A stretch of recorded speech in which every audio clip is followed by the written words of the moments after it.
it keeps this whole notion of we can print money in check.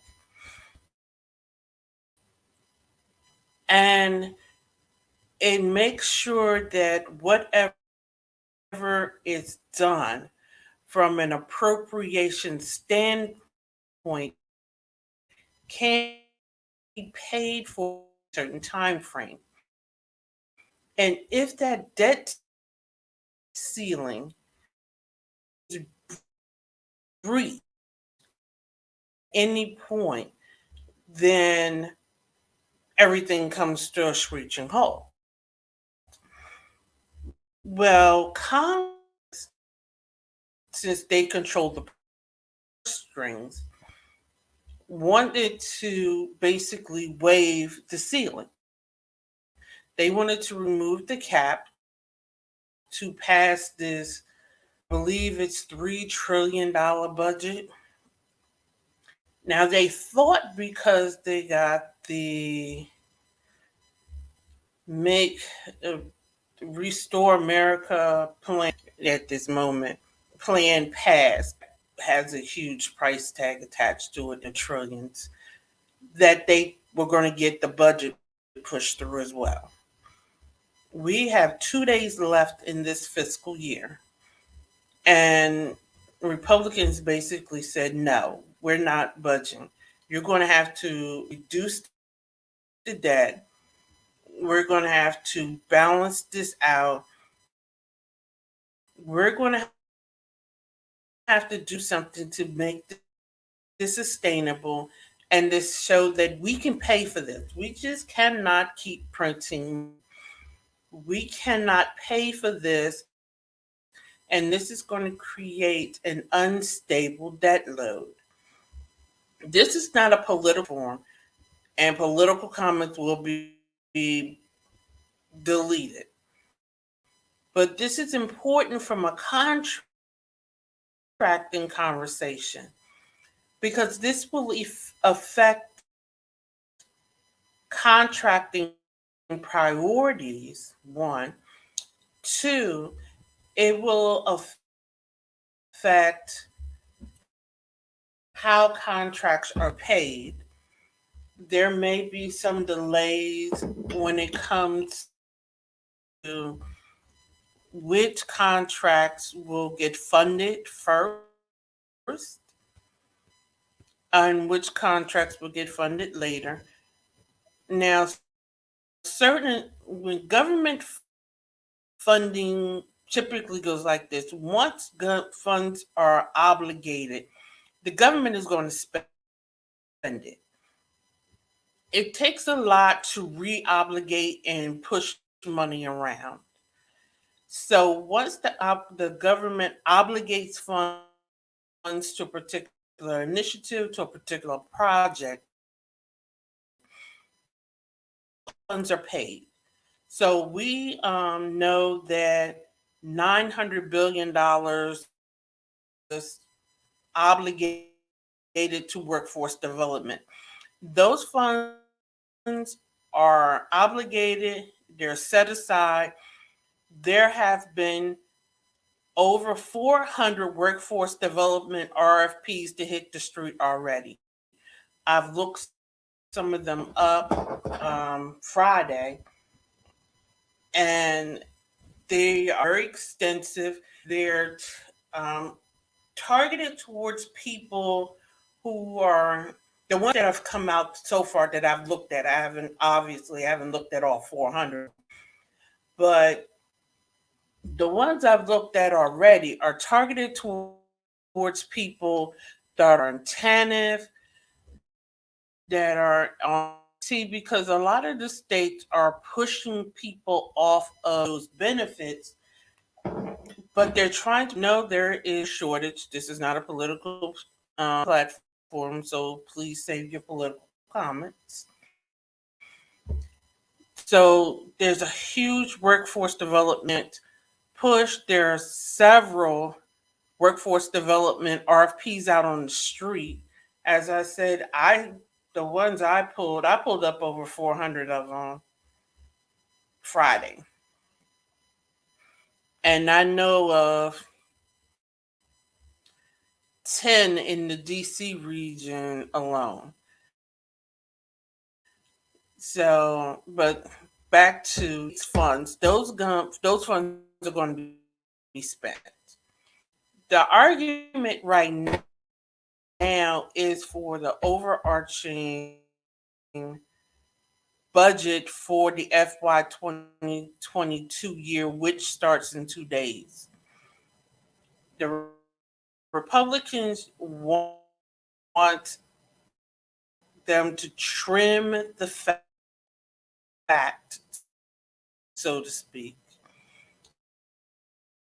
and rein in the spending a little bit, or to propose a way to pay for it. I don't think that's unreasonable. It's unreasonable to want to pay for it. My personal viewpoint, we're not going to let our country go into default. We're going to pay our debt. This is a whole lot of political posturing. We're not going to allow the government to shut down. And if it do, it's going to shut down for one day like it always does. It's the one day shutdown. They're going to scurry around, get on the phone, huff and puff, and then somebody's going to make a stand to say we won the fight, and then it's going to move forward. So contractors, calm down a little bit.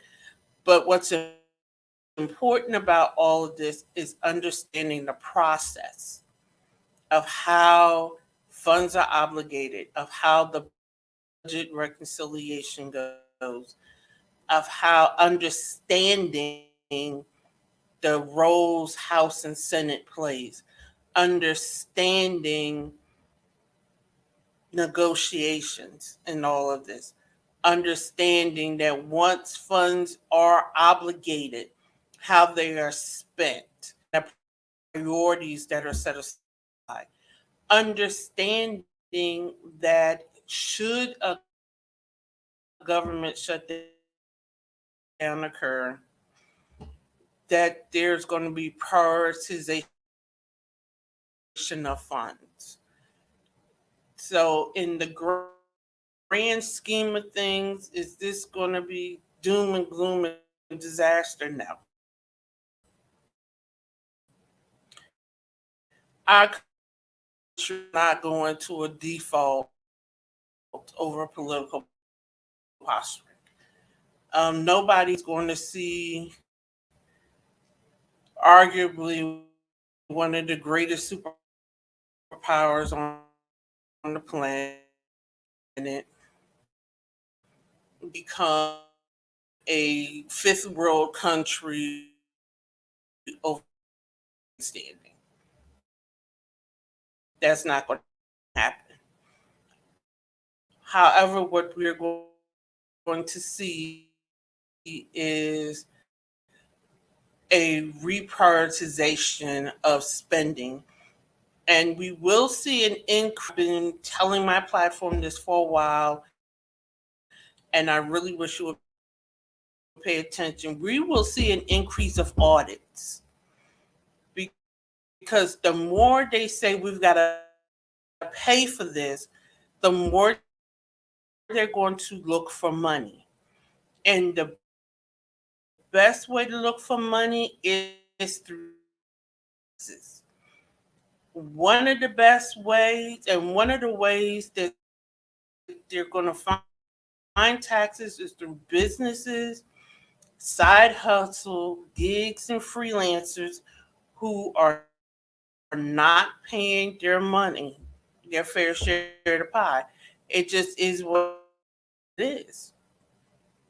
I do know that buried in the budget bill is new legislation where they will be scanning Cash App, Venmo, PayPal. PayPal just, well, it's not just, they released this notice in July, and a lot of people just press agree and keep going, they will be 1099K people for any transaction over, I believe it's $500. So for everybody doing the side hustle thing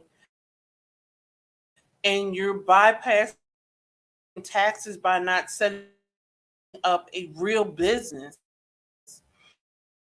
what you're now going to see is you're going to, at the end of the year, you're going to get a 1099K statement. And now you're going to get taxed as a sole proprietorship, which means you're going to get taxed hard.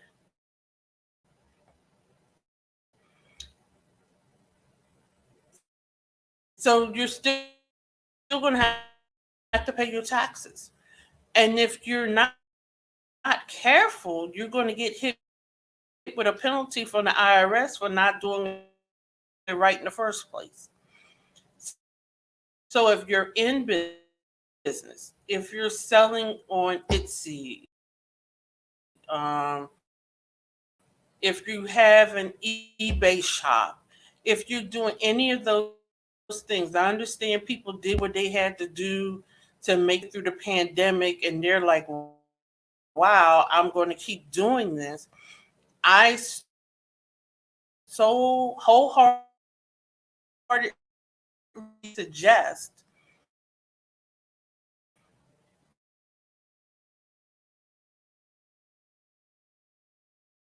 get a tax specialist, not H&R Block. I'm not knocking